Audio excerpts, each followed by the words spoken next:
Does JRR Tolkien have character arcs in The Lord of the Rings? It's a question I've been thinking about a lot for the last few days because when we meet certain characters in the books, they just don't change. Now, in this instance, I'm specifically thinking about Aragorn. Although in the rest of the video, I do want to kind of talk about the rest of the Fellowship briefly and some characters that are just kind of secondary characters as well. But Aragorn's arc seems to move from I can't wait to be king to I am king. And while I guess you could call that a character arc of some sorts, the real character arc that happens in modern storytelling is one of a character's character changing. Their morals or personality need to change from something that they learned or some great task that they performed. I gotta be honest with you, that just doesn't feel really realistic to the real world. I mean, with Aragorn, he's 87. His character arc has been the first 86 years of his life. Give the man a break. Because I think this actually created a significantly more realistic character than most of the modern stories that I read today, that have characters coming to some drastic realization and some huge change in their character. And it just happens in one instance. And I want to talk about why I think that's kind of like a false way to create characters, because it kind of just creates this something called main character syndrome, which I'll talk about in a bit. And even on top of that, most modern authors focus on one or two people in their stories and give those one or two characters some kind of brilliant arc.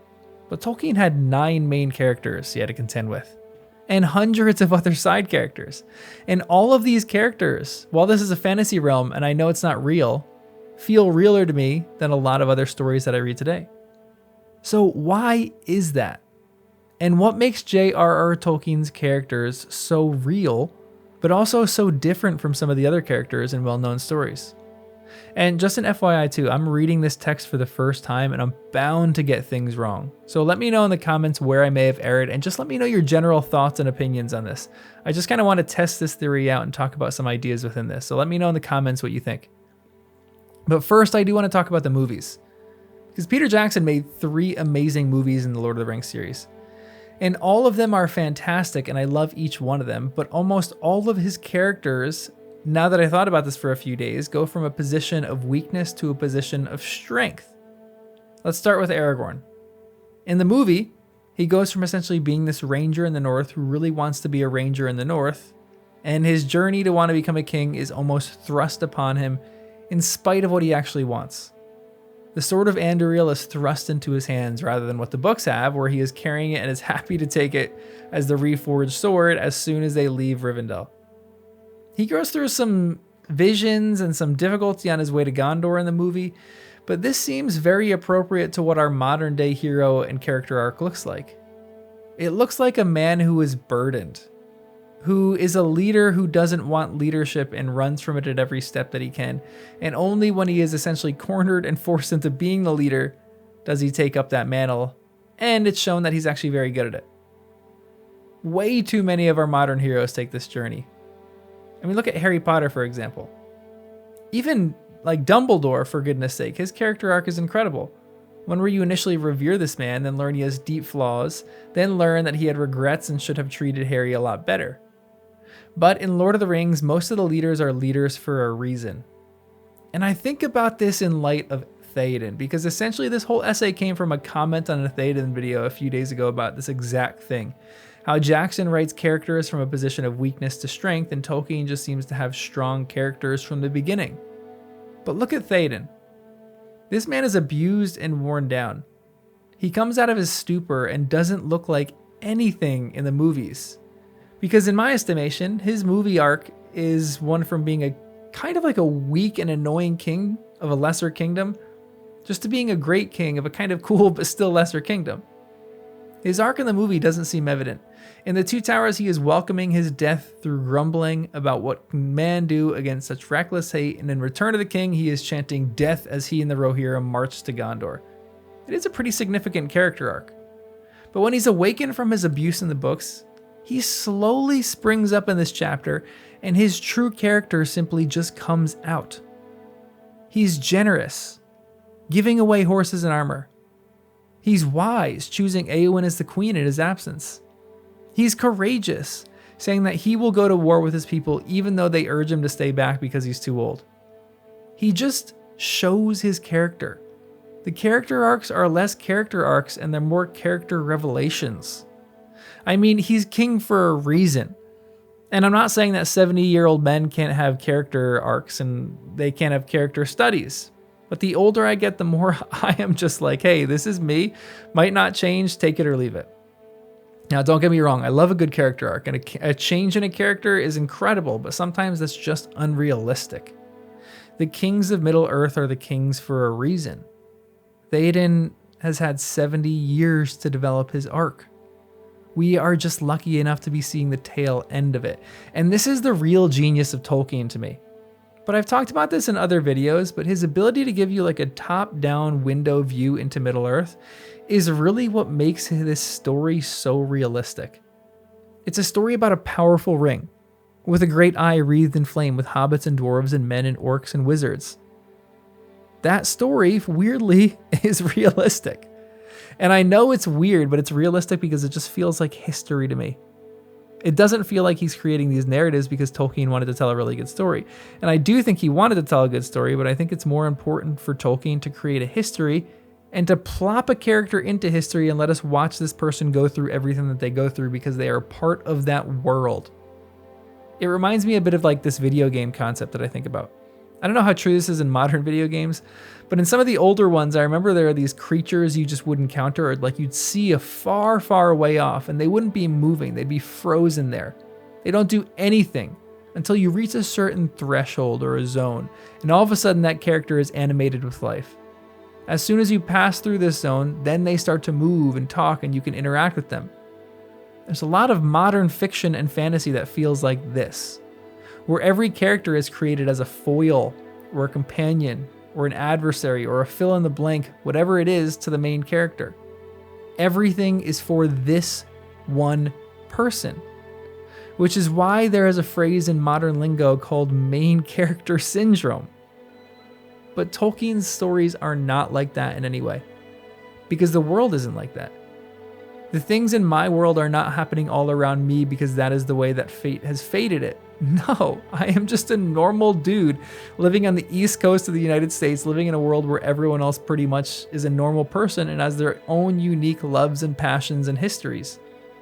Tolkien's work feels like that, where we don't need a character arc for Theoden because his character arc is a part of Rohan's history and Middle-earth's history. His character arc is something I don't yet know because I don't know the history of his character, as this is like the first time I'm reading this. But I know at this point in his life, we might just be seeing the tail end of what his life looks like and how he might change. And every character feels like that. Éomer feels very young, like he's trying to prove to others and to himself how tough he is. But the story rarely centers around him. He feels like a secondary character, but his growth and his desires are very evident on the page too. Like, take another character like Gimli. His character arc would be significantly more satisfying if the entire book were written about him. But you could never do that because Gimli's arc seems to encapsulate all dwarven history. This man carries around millennia of dwarven culture on his shoulders, and I feel that. He walks around and you can almost feel the weight on this dwarf's shoulders. And this is why his moment with Galadriel was so impactful for me. Because yeah, it just kind of seems to come out of nowhere if you think that this is like the main character idea. But the reason I loved it so much was because I could just feel the honor and respect that Gimli has for his culture and the weight that he carries around because of it. And so I just feel lucky that during this moment in the history of Middle-earth, we were able to witness some of the most significant growth of the character of Gimli. If you wrote an arc of Gimli, it would start centuries ago with his ancestors and the weight that was put on his shoulders. But again, while Gimli is one of the main characters, it still feels like we're just kind of sitting back witnessing the things that he is going through on Middle-earth. And his character arc feels less like a character arc and more like a character reveal. Like, I just finished the Helm's Deep chapter. And I think that moment where Gimli comes to rescue Éomer and Aragorn by the door is one of the coolest and most heroic things that he has done yet. But it didn't surprise me at all. I didn't stand up from my seat and say, Gimli's character has grown so much he's now defending people. No, this just felt like the natural character of Gimli from the start. And that I am just seeing his character get revealed more and more through some of the difficult things that he has to go through. Legolas is a character tied up with Gimli. Both of them hate each other, or they hated each other, and the race of the other. But after the Galadriel moment, they kind of become best buddies, and their character arc is just two enemies becoming friends. But Legolas is much funnier and lighthearted in the book. And it just feels like I am watching this elf interact in the history of Middle-earth more than just kind of become a main character in this, and have everyone else move in order for this character to really grow. Frodo is another prime example of this. And I don't really know much about Frodo, to be honest, but I think I'm kind of really excited to get back into his story in book 4. Even though I love book 3, I kind of miss Frodo and Sam a bit. But his character in the movies is one of joviality and whininess. Then he kind of becomes those things even more, but his endurance is just fantastic. But in the book, from the get-go, Frodo is incredible. He's courageous, much more than he is in the book. And his courage doesn't really waver too much. Yes, he is scared of certain things, and his inner monologue makes it difficult for him to make decisions, but he knows what he needs to do. His character arc in the book is less about his actual character being built up and more about his character being destroyed by the ring. It seems like this thing is taking so much from Frodo. And again, I am really curious to get back to him because I think the subtle things that the ring is doing to Frodo in the book are so fascinating and much more under the radar than they are in the movie. But I think for his character, it's a line that I'm going to talk about in a second, but it's one of weathering the storm and endurance rather than it is real character growth. His growth comes from just the things that he has to endure, which I guess is still a character arc. But then you have his other two companions in Merry and Pippin. Now these two hobbits move from silliness to severity in the movies. But in the book, their arc is just simply being plucked into Middle-earth. And I love the line that Gandalf has in that they are two stones that are the start of an avalanche. Or something like that. It might be like a landslide. I forgot what exactly it was. And in the book, they are loyal from the beginning and courageous from the beginning. They aren't just there for comedic relief, but they are incredible characters from the beginning. And as the story goes on, their character simply is just revealed. And in the movie, they are, the two perhaps with the greatest character growth other than Aragorn. But I think in the books, they're just showing their true selves. They are scared in certain situations. They are living by survival instincts. They are funny and goofy, but they're intensely loyal. They get put in Fangorn and then just kind of happen to come across Treebeard and are a part of this uprising against Isengard. Their character is just being revealed rather than arced. And then you have Sam, someone who doesn't really change in the movie. And I think he doesn't really change all that much in the book either. I think his character is pretty well done in the film for his book counterpart because he's just like a peasant and his arc is just one of servitude and protection, and he does really well at his job. And I think his character arc is actually one of the most his character arc is one of the most interesting because I don't think it's a character arc. I don't think any of these really have a character arc. I think his character change comes in what he has to endure and what he has to give up, and if he will remain true to himself and to Frodo and to the quest. Sam has already given up so much. He's given up his favorite thing in the world, which is the Shire and Hobbiton, for this journey. He's given up gardening with his dad. He's given up Build-A-Pony. He's given up comfort and good meals. That's all that Sam Gamgee ever wants. But he's given it up because of his love for Frodo. And because he wants to stay true to Frodo. And I think his character is less of a character arc, again, than his true character is just being revealed as every page we read goes on and talks about Sam. I feel like that is true for every character in this series. It's less about what they're learning and growing from, and more about how their character is simply just revealed through the difficulties in this story and in this life. So maybe all I'm saying with this essay is that these characters show who they are much earlier on. And the character arc seems to be the question of, will this character stay true to who they revealed themselves to be, or will they crack? And that is why this line that Treebeard has a chapter or two ago about the Ents feels like the great microcosm of this whole series. There is naught that an old Ent can do to hold back that storm. he must weather it or crack. Each character arc feels less of an arc for how the character will change, and much more so a lesson in what Treebeard says here. Will this character stay true, or will the storm crack them? I think this is so true of every character in Middle-earth and makes so much more of a realistic story, because I think this is a story structure of humanity in our normal Earth or in our late Earth here. In that I don't have maybe a ton of like character growth. I could probably go back on a few different moments in my life where something that someone said or did truly changed me. More so, I think my character is just more so revealed in the trials and in the tribulations in my own life. I think this line is one of the greatest lines in Middle-earth, that I have trials and I have difficulties in my life, and I have two options: weather it or crack.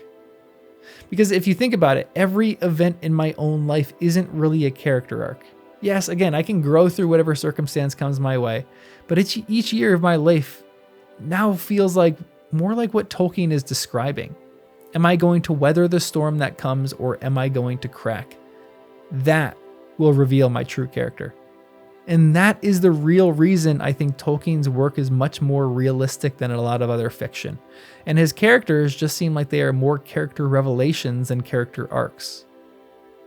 Maybe that's just the same thing wrapped in another skin. To be honest, I don't know. But let me know what you think about this, because I need your help in processing through this. I'm still like in the infancy stages of processing through this. So let me know in the comments what you think, because I'd love to learn more about this idea and get more clarity on it in my own mind. Make sure you like the video too, subscribe if you want, become a member for member only content, and I'll see you in the next one.